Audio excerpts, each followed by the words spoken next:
Paz do Senhor a todos. Sejam muito bem-vindos à nossa primeira aula do nosso canal. É tempo de ensinar EBD. Eu sou Adriano Ricobello, sou professor, sou presbítero da Assembleia de Deus e também sou teólogo. Então, você que está nos assistindo aí pela primeira vez, que gostou do conteúdo, se inscreva no canal, nos ajude, nos dê uma força e também acione o sininho de notificação para que você possa receber todos os vídeos que serão postados toda semana. O intuito do canal é trazer conteúdos adicionais dessa revista e reflexões sobre os temas abordados, para que você possa levar esse conteúdo para a sua congregação. Então estamos aí através da plataforma do YouTube e eu acredito que nós vamos alcançar muitas pessoas no decorrer dos vídeos e também na progressão do canal. Então vamos lá, nós vamos falar sobre a lição bíblica e o nosso tema desse trimestre, nós estamos aqui na primeira aula, é os valores do reino de Deus. Ou seja, qual é a relevância do Sermão do Monte para a Igreja de Cristo? Quando você abrir a sua revista, lá no sumário, é importante que quando você pega a revista pela primeira vez, é você olhar o sumário. O sumário, quando o professor, o escritor, ele vai elaborar a revista, ele tem primeiramente um tema central, um subtema, e ele vai dividir esse subtema e esse tema em sumários. Esses sumários, ele existe dentro dele uma lógica, ou seja, o autor da revista não vai fazer assuntos aleatoriamente, ele tem que ter uma sequência na sua mente. E é isso que faz com que a revista da EBD tenha consistência e que tenha coerência. Então você vai ver no sumário que da lição número 1 até a lição de número 7 será abordado o capítulo 5 de Mateus. Na lição de número 8 até a lição de número 10 será abordado o capítulo de número 6. E a lição de número 11 a lição de número 13 será abordado o capítulo de número 7. Então se atentem quando você for pegar a revista, primeiramente, antes de tudo, leia o sumário. Existe uma lógica na sequência, e eu costumo dizer nas minhas aulas, e quando eu também ministro no Capé de Franca, aqui na cidade de Franca, porque eu sou de Franca, interior de São Paulo, nós olhamos muito para isso. Existe uma lógica, não existe uma regra. Tipo, lição 1, 2 e 3 é regra para todas as revistas. Não é assim. Mas que existe uma lógica nessas lições. Então vamos lá. A lição de número 1 vai falar o Sermão do Monte, o caráter do reino de Deus. Logo no texto áureo, nós vamos ver o autor falando: bem-aventurados sois vós que, quando vos injuriarem e perseguirem e mentindo, disserem todo mal contra vós por minha causa. A verdade prática vai usar algumas palavras-chave. Por exemplo, o Sermão do Monte revela, ou seja, há uma revelação aqui nesse Sermão do Monte, ou seja, eu posso trocar essa revelação por iluminação, porque quando nós lemos a palavra nós somos iluminados, tá? Então, o Sermão do Monte revela ou ilumina o assunto da ética do reino de Deus e forma o caráter do cristão para quem deseja ser chamado discípulo de Jesus. Não há alternativa senão praticá-lo. Então você vai ver que existe 3 termos aqui. Primeiro, a revelação, que é a iluminação, tá? Então o Sermão do Monte revela. Segundo ponto, já que ela revela algo ou ela ilumina para algo, ela tem como intuito formar o caráter cristão, correto? E o terceiro ponto que eu destacaria logo na verdade prática é que se há uma iluminação, se há uma forma, também com essa revelação e com essa forma eu tenho que praticar, porque é o resultado do sermão da montanha, ou seja, a busca pela prática cristã que faz com que o sermão do monte tenha relevância para a nossa vida. Quando nós abrimos aí na página 4 da nossa revista, a leitura bíblica em classe vai de Mateus capítulo 5, do 1 ao 12, porque nós já falamos lá na entrada do texto da revista, no sumário, que existe blocos ali, capítulo 5, 6 e 7. Então, o nosso primeiro ponto aqui é abordar Mateus capítulo 5, do 1 ao 12. E do 1 ao 12, nós vamos ver que esse capítulo, na verdade, ele vai, esse esquema, esse bloco maior, vai até o capítulo 7, versículo 28.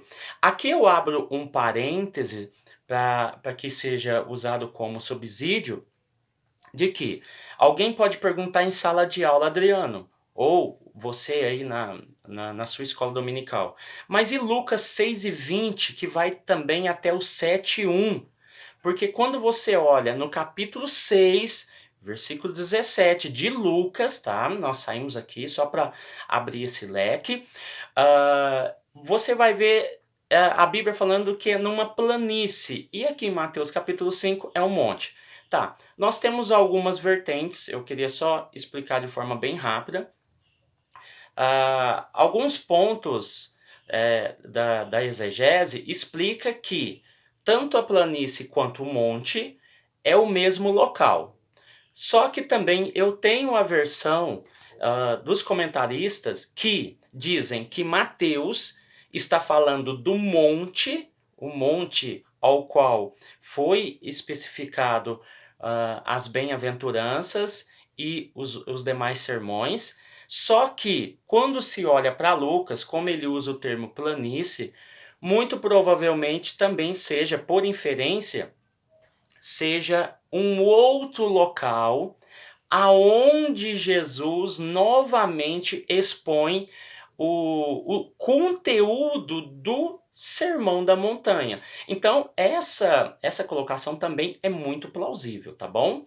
Então, Lucas 6 pode ser o mesmo sermão, tá? Mas em lugar diferente, numa planície, ou pode ser o mesmo local, partindo da inferência de que, como é Lucas que está escrevendo, alguns pontos não são adicionados, tá bom? Então aí fica a critério do professor definir, porque nós temos essas duas vertentes dentro da teologia, tá bom?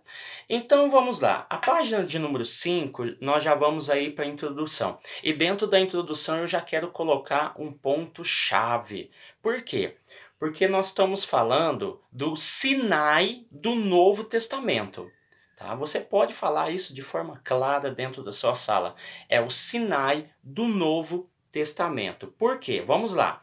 O ensino se destaca pela sua dimensão, prática, relevância, a essência de um verdadeiro seguidor de Cristo. Ou seja, ele se destaca pela sua dimensão, pela sua prática e pela sua relevância. Então são 3 pontos aí que são muito importantes na questão do sermão, tá bom? Dimensão, prática e relevância.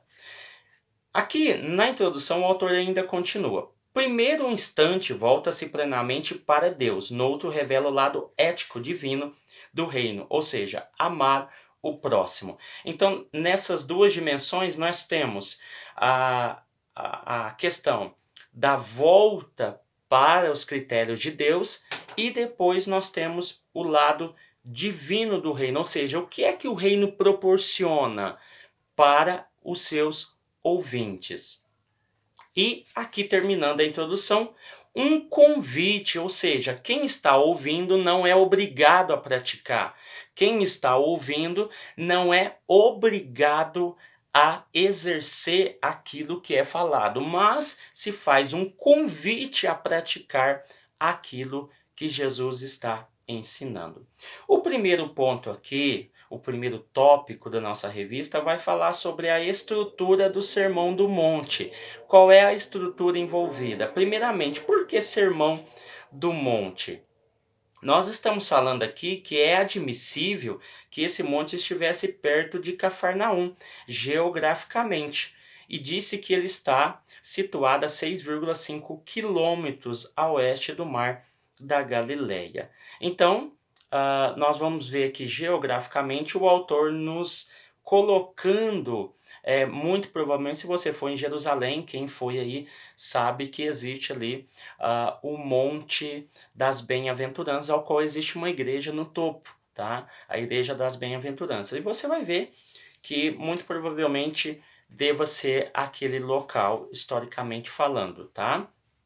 Mas aqui, quando eu falo de estrutura e nome Sermão do Monte, eu queria agregar para você aí que Jesus inicia o seu sermão em um monte.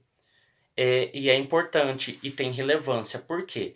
Porque Moisés deu a lei no Monte Sinai. Então você vai ver que Jesus está logo no início do seu ministério em um monte, fazendo não adaptações, mas ele está expandindo aquilo que já foi ensinado pelos antigos. E no caso, aquilo que está na lei do Moisés. Então, assim como Moisés inicia o seu sermão, ou seja, a entrega da lei no Monte Sinai, Jesus também inicia o seu sermão em um monte, fazendo a comparação entre a autoridade que existia em Moisés e a autoridade que agora existe em Jesus. E Jesus tem mais autonomia, porque ele faz algumas nuances, algumas mudanças e também ele faz algumas, como é que se diz? Alguma forma de expandir para melhor o conceito que havia sido dado em Moisés.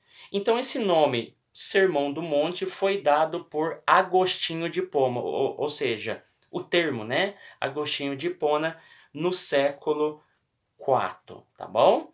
Então vamos lá, ainda na página 5, nós vamos ver que ele ensinou aos seus discípulos e nós temos alguns parâmetros aqui para analisar. Primeiramente, o desdobramento vai começar lá no capítulo 1, tá bom? Porque nós estamos falando do capítulo 5. E o autor vai nos citar aqui que ele já começa com a genealogia. Ou seja, se você for pegar Mateus, lá no primeiro capítulo, ele já vai começar a falar sobre a genealogia, ou seja, as 14 gerações de Abraão até Jesus. E depois vai falar sobre os 7 cumprimentos proféticos que o autor coloca aqui. Primeiro, genealogia. Depois, 7 cumprimentos proféticos, que são a pessoa, a figura do Emanuel, Deus conosco, o nascimento em Belém, o chamado do Egito, o choro de Raquel, porque vai fazer referência à morte dos primogênitos, porque se você ler em Jeremias 31:15, vai falar desse trajeto entre os cativos da Babilônia, tá bom? Então, ou seja, qual que é o percurso de Ramá até a Babilônia? Então, o choro, o sofrimento. Então, o choro de Raquel vai fazer referência a esse período da história comparado ao período atual da morte dos primogênitos. E também o chamado do Nazareno, tá bom? E nós temos aqui João Batista mencionado e também uma grande luz. Então nós temos 7 cumprimentos proféticos que antecedem o Sermão da Montanha. E com isso nós temos 5 grandes discursos do monte. Já são apresentados de forma antecipada aqui. Ou seja, primeiro ponto, as bem-aventuranças. Segundo ponto, sal e luz. Terceiro ponto, Jesus é o cumprimento da lei. O quarto, os atos de justiça. E o quinto, as declarações de sabedoria. E com isso nós temos os 5 desdobramentos, ou seja, os 5 grandes discursos do Sermão do Monte. Nós vamos ver aqui que esse Sermão do Monte, ele é o quê?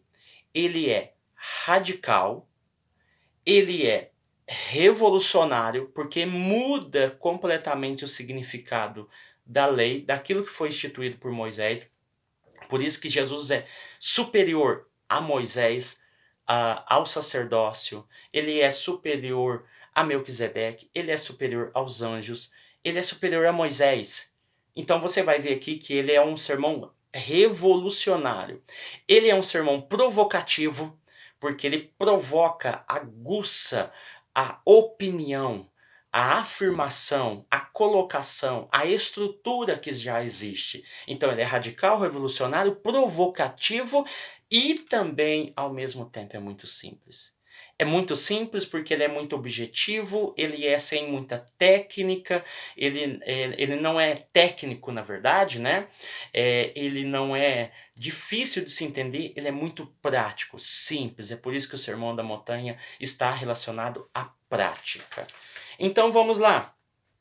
A página seguinte vai falar que o Sermão do Monte deve ser compreendido e valorizado a partir da autoridade messiânica de Jesus, para chamar pessoas a viver uma vida nova no reino de Deus. Então, a autoridade messiânica de Jesus é o que nós falamos aqui. Jesus é superior ao Moisés. A lei que Jesus está instituindo é maior do que a lei de Moisés lá no Monte Sinai. Então Jesus amplia a lei como tendo maior autoridade do que Moisés, tá bom? Então vamos lá. A quem se destina o Sermão do Monte? Aqui cabe uma observação muito importante. Vamos lá. A princípio, podemos dizer que o Sermão do Monte foi direcionado aos discípulos, porque quando nós lemos Lucas capítulo 6, versículo 20, nós vamos ver que a princípio dar-se a entender e a compreender, e é a lógica do texto, tá? Que Jesus chamou os discípulos. Jesus chama os discípulos no monte, eles se agrupam e Jesus começa a ensinar. Automaticamente, boa parte da multidão que cercava Jesus por todos os lados estavam indo e foram até Jesus e começaram a ouvir o quê? Começaram a ouvir aquele sermão. Mas, primariamente, esse sermão foi direcionado aos discípulos e se estendeu aos ouvintes que estavam perto de Jesus. Então, aí você vai ver aqui que ele faz a referência de Mateus capítulo 7, versículo de número 28, com Lucas 6, versículo 17. Por quê? Porque nós vamos ver que os dois versículos, um faz referência ao chamado de Jesus aos discípulos e depois o outro versículo cita que a multidão estava o ouvindo. Então, para não criar incoerência, a ideia inicial de se entender o texto é que Jesus chamou os discípulos, e que isso é fato, e que depois a multidão, em vendo, quis ouvir. E aí houve uma participação desse grupo, dessa multidão, tá bom? Então vamos lá. A unidade de número 2. A unidade de número 2 vai falar sobre as bem-aventuranças e o caráter dos filhos de Deus. Olha que chave importante que o autor colocou aqui e nós vamos acrescentar. Ele usou o termo bem-aventurado, e esse termo no grego, ele se chama, se nós pronunciarmos certos aqui, makariol, tá bom? Que significa felizes ou bem-aventurados. É o termo que aparece na Bíblia no Novo Testamento, porque nós estamos falando do Novo Testamento que foi escrito em grego. E essas palavras têm conotações do mundo grego, que foram, na sua maioria, adaptadas ao cristianismo. Então, olha aqui, preste atenção. Macariol. Ela ainda se refere tanto ao presente quanto ao futuro. Agora, quando você estuda a palavra macariol, você vai ver que o significado significa grande. É o primeiro ponto dessa origem dessa palavra. Então, no período antigo, nós vamos ver que Macariol, que é bem-aventurado ou felizes, que é o termo que Jesus usou, que o escritor, na verdade, usou, tanto em Mateus quanto em Lucas, você vai ver que o termo está relacionado à prosperidade exterior. E é um sinônimo, quando nós olhamos o termo, é um sinônimo de rico. Olha para você ver, parece que não tem nada a ver, mas preste atenção. Então, os deuses gregos, nós estamos falando de uma cultura greco-romana, então os deuses gregos, deuses romanos, eles eram bem-aventurados, olha para você ver, eles eram bem-aventurados devido o quê? O seu poder e não a sua santidade. Aqui matou. Matou a charada desse termo. Ou seja, quando eu uso o termo macariol, eu estou falando que esse macariol eu só sou feliz se eu tenho poder. E esse poder não tem nada a ver com santidade. Então os deuses são felizes por causa do seu poder. Aí quando o cristianismo vai fazer e vai pegar esse termo e vai transliterar para o contexto cristão, esse termo muda o seu significado. Eu não sou feliz por causa do poder, não sou feliz por causa da riqueza. Eu não sou feliz porque eu tenho carro, dinheiro, tá? Eu sou feliz porque eu tenho uma vida com Cristo. A santidade está ligada, está atrelada, é concomitante, tá bom? Então, esse termo macariol era usado para designar a felicidade dos deuses. E o cristianismo vai emprega essa palavra, traz para o contexto cristão e vai dizer assim: não, a felicidade em Cristo não depende daquilo que você tem ou daquilo que você é na sociedade. Está fazendo referência à santidade, ao convívio, à obediência das palavras de Jesus. Então, Macariol, bem-aventurados são. Tanto é que o termo muda tudo. Bem-aventurados que choram, porque eles serão consolados. Tá? Então, use isso daí na sua aula e você vai se dar muito bem nesse significado.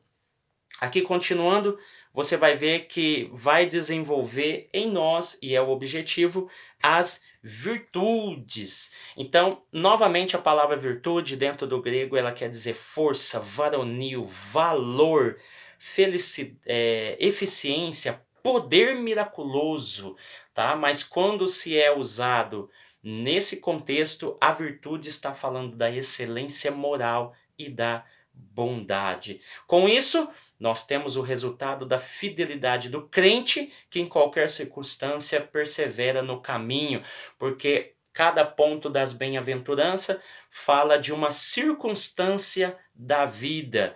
Então, essa circunstância da vida nos faz tornar, com a palavra de Deus, mais resilientes, tá bom? Vamos lá para o subtópico de número 2, o reino de Deus e o seu caráter. Vamos lá? Vamos resumir aqui. A chegada do reino de Deus e a pregação de Jesus a respeito do evangelho do reino, ou seja, o que seria esse reino de Deus? Se eu estou falando de Jesus representando e estando numa estatura maior do que Moisés e representando o reino de Deus, o que é que ele representa? O reino de Deus, ele é pequeno, ele é simples, mas ele é evolutivo, ele cresce. E isso é apresentado em Mateus capítulo 4. E nós vamos ver aqui Mateus capítulo 4, versículo 26 ao 29, que vai dizer que o reino de Deus é como um homem que faz o quê? Que ele planta uma semente de grão de mostarda. Esse exemplo também é usado no Evangelho para fazer comparação à fé, que é semelhante a um grão de mostarda. Aqui está falando que o reino de Deus é como um homem que vai lá e planta a semente do grão de mostarda e ele vai dormir, ele vai fazer os seus afazeres, mas ele não vê. E a semente cresce, se torna grande, estrondosa e lá comparado com a fé, até os passarinhos começam a aninhar-se nesse grão, nessa planta do grão de mostarda. Então o reino é assim. Enquanto você menos imagina, esse reino começa a crescer e nós aí nem percebemos. Tanto é que já existe a palavra de Deus, o estabelecimento do reino dos céus ou o reino de Deus há 2000 anos na terra, começando aí com Jesus. Então nós vamos ver que o reino, que reino que é esse? Um reino no coração, ou seja, é um reino que a pessoa se rende à soberania de Deus. Então não é um reino por força, não é um reino por violência, é um reino do coração, é aquele coração que se rende, aquele coração que se doa à obra de Deus. Então, o reino de Deus também é a chegada como salvação. E a salvação, dentro do contexto do reino, vai trazer o quê? As bênçãos espirituais e materiais. Buscai primeiro o reino de Deus e a sua justiça, e todas essas coisas vos serão acrescentadas. Mateus 6, versículo 33. Então, você vai ver que a chegada do reino como salvação, a salvação, o termo é muito amplo também no grego, não está falando somente do estado espiritual, mas também do lado material, porque é tirar, retirar, salvar, resgatar. Então é usado também no contexto das bênçãos materiais. Então isso tudo acontece quando você obedece o grande rei.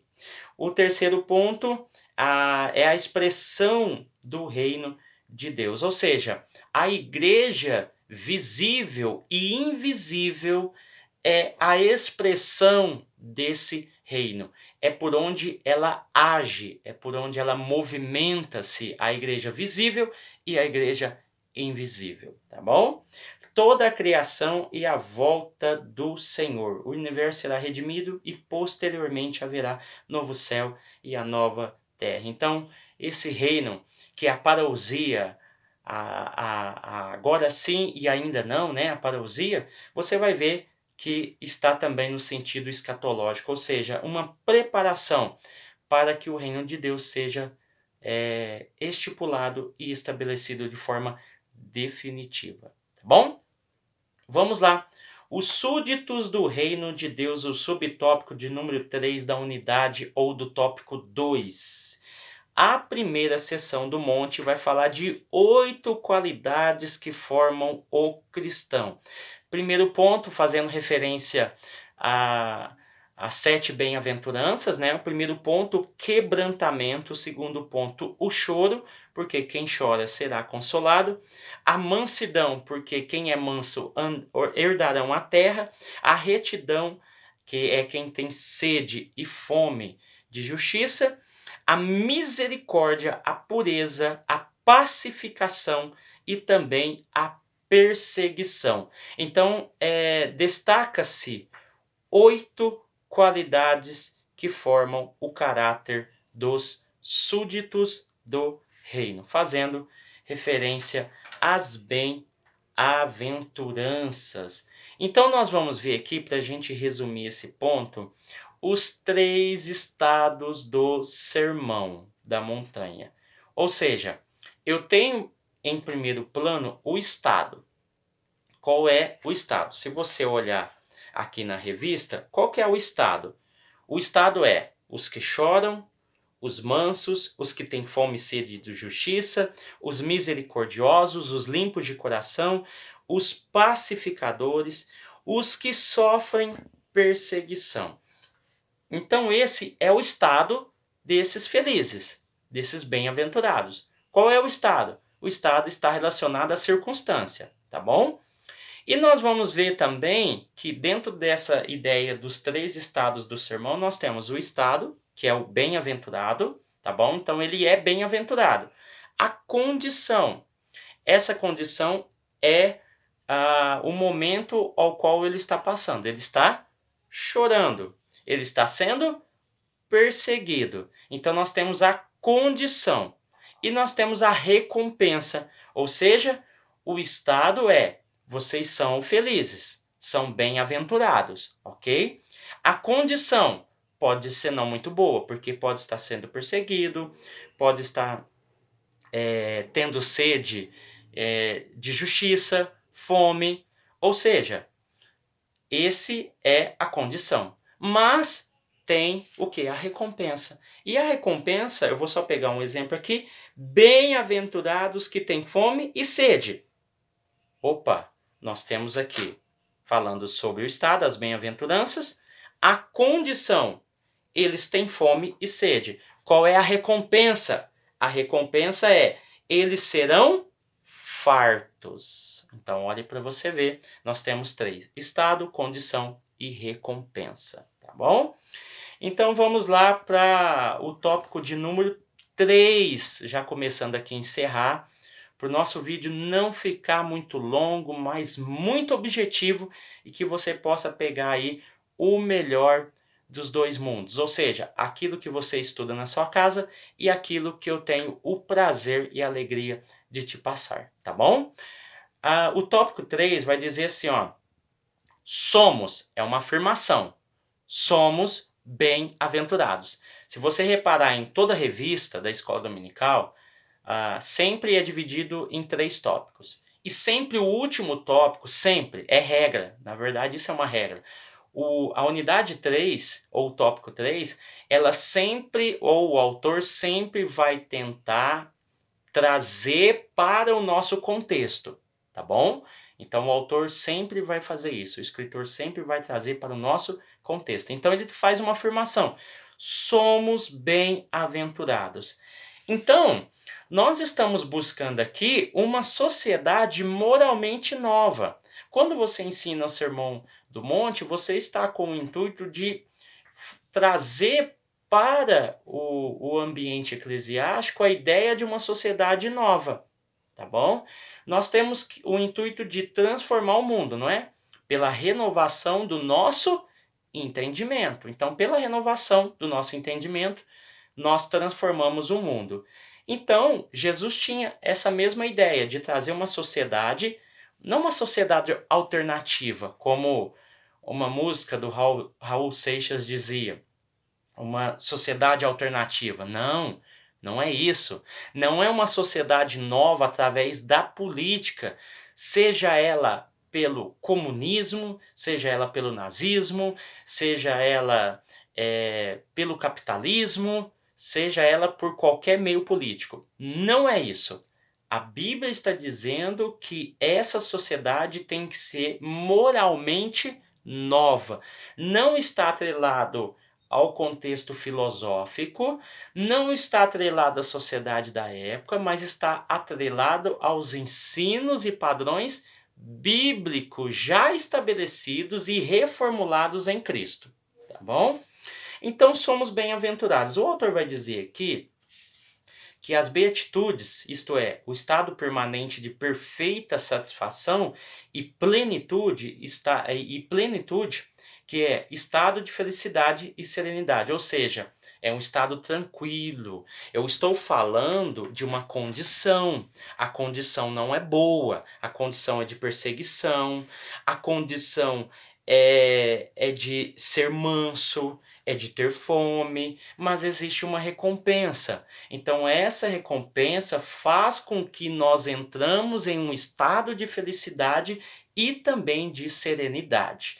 Vamos lá. Então o autor vai dizer aqui que Jesus desfruta, os discípulos de Jesus desfrutam do favor de Deus e manifesta atitudes que mostram coerência com a ética do reino de Deus. Ou seja, a humildade, mansidão, retidão, misericórdia, que foi abordado aqui nas 8 qualidades do caráter dos súditos do reino, no subtópico 3 da unidade 2, tá bom? Então ele vai repetir aqui.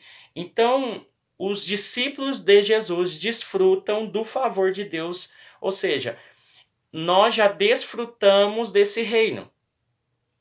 E pelo fato de desfrutarmos desse reino, nós geramos atitudes após desfrutarmos, tá? É muito simples de entender isso, muito prático. Quando você desfruta de algo, ou seja, quando você se alimenta de algo que você gosta, que você passa a gostar, que você ingere, o estado, as suas atitudes mudam. Ou seja, às vezes a irritabilidade é devido à fome. Quando nós estamos com fome, automaticamente o nosso corpo entra em colapso. E o reflexo disso pode ser a raiva. Você fica em um estado de colapso. Quando você se alimenta, você conforta o seu corpo. E isso faz com que você tenha uma atitude diferente. É uma colocação bem simples, mas muito objetiva. A alimentação nos conforta, nos faz ficar bem. Então é isso. Então, quando nós nos alimentamos da palavra, as nossas atitudes se transformam, tá bom? Então vamos lá. O subtópico de número 2 vai falar que a prova de que o cristão é bem-aventurados. Ou seja, aqui houve uma afirmação de que somos bem-aventurados e nós temos essa felicidade na vida dos salvos. E aqui vai falar sobre a prova. O cristão que pratica as 8 beatitudes do Sermão do Monte domina o eu carnal. Ou seja, se nós praticarmos as bem-aventuranças, nós vamos começar a dominar o nosso eu, tá? E isso nós vamos ver também com a ajuda do Espírito Santo, com o fruto, e Gálatas 5:22, nós vamos dominar esse espírito carnal através do fruto do Espírito. Eu domino o espiritual e com a prática das bem-aventuranças, eu domino o eu carnal, aquilo que eu pratico no dia a dia, aquilo que eu sou, aquilo que eu exerço. Enfim, nós estamos associando a bem-aventuranças ao fruto do Espírito que se completam. Um de forma espiritual, que é o fruto do Espírito, e o outro na parte ética, tá bom? E moral da nossa sociedade e da nossa existência. Então, a verdadeira felicidade nada tem a ver com o que o homem moderno deseja. Por isso que o termo Macariol é muito importante, porque fala da felicidade dos deuses atrelado ao poder. E o cristianismo pegou o mesmo termo e atrelou isso não ao dinheiro, não à ambição e poder, mas sim a uma vida de santidade e de reverência a Cristo. Então nós vamos ver aqui que Jesus, não está na sua revista, eu queria acrescentar para você, Jesus conhece o significado da vida, ele conhece, ele é o autor da vida. Então a resposta para a felicidade que nós tanto procuramos, os filósofos procuram, a sociedade moderna procura, só pode ser encontrada à medida em que os homens se identificam com o reino de Deus. Essa palavra-chave, identificam, ou seja, quando eu falo de felicidade, eu não estou falando em estar rico, estar com muito dinheiro, ou seja, é aquilo que eu sou. Eu me identifico com o reino, eu pratico aquilo que o reino pratica. Eu sou semelhante a Cristo em termos de prática, ou seja, aquilo que Jesus ensinou, eu pratico. Então eu devo ser semelhante. É por isso que Deus fala: sejais santos como eu sou santo. Então existe um padrão. Os deuses não tinham como viés a santidade. Aí Deus fala: sejais santo, porque eu sou santo. Paulo diz: sejais meus imitadores como eu, Paulo, sou de Cristo. Então olha para você ver, eu tenho que me identificar com o reino de Deus através das suas práticas. Concluindo a nossa lição, a nossa primeira lição do canal. Eu estou muito feliz, tá? Estou muito feliz por